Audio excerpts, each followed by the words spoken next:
From K-pop and K-drama to K-town, America has fallen in love with Korean culture. And that includes K-food, with its unique range of spicy sauces. This morning on The Dish, Elizabeth Palmer takes us to rural South Korea to meet a legend of the Korean sauce world and her American guest, who is somewhat of a legend, too.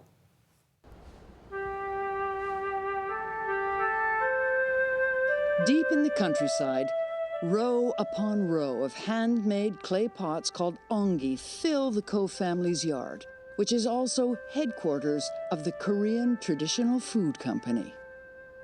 The seasons change here, but little else does. Nature sets the pace. Soon-do Ki is both founder and matriarch.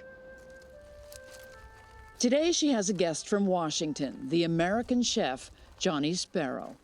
For him, Mrs. Ki has decided to lift the lid on the family's pride and joy.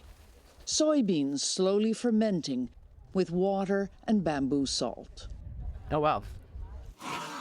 These are the magic ingredients that anchor Kisundo's line of signature sauces and pastes. It's like the perfect combination of like sweet and savory and, oh wow, super aromatic. The alchemy of unhurried fermentation unlocks rich flavors in the family's zhang.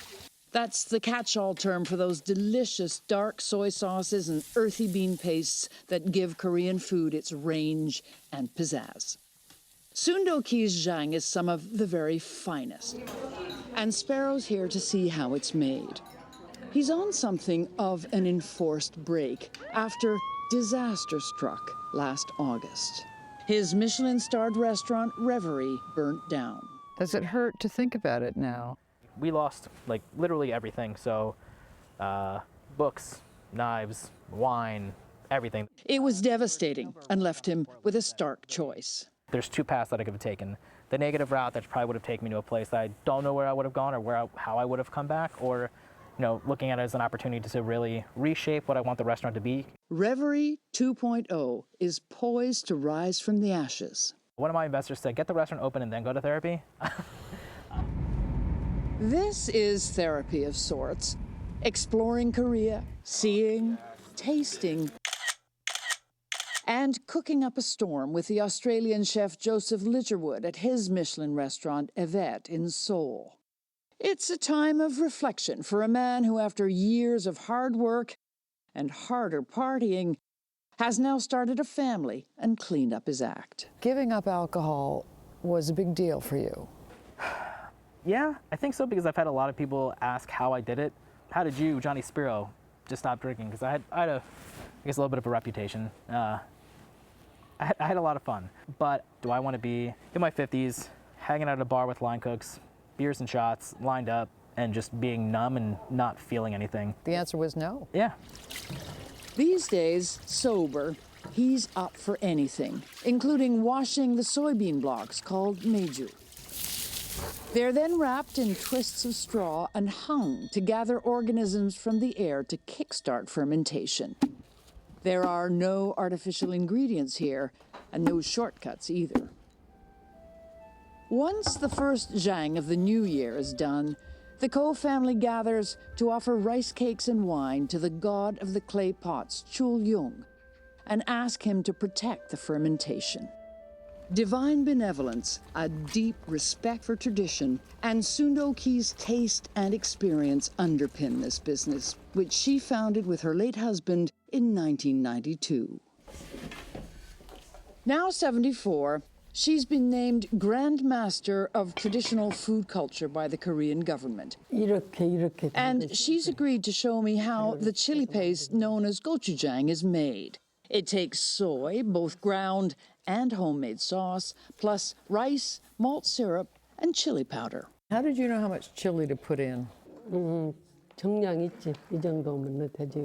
She just put just a right amount. The right amount, okay.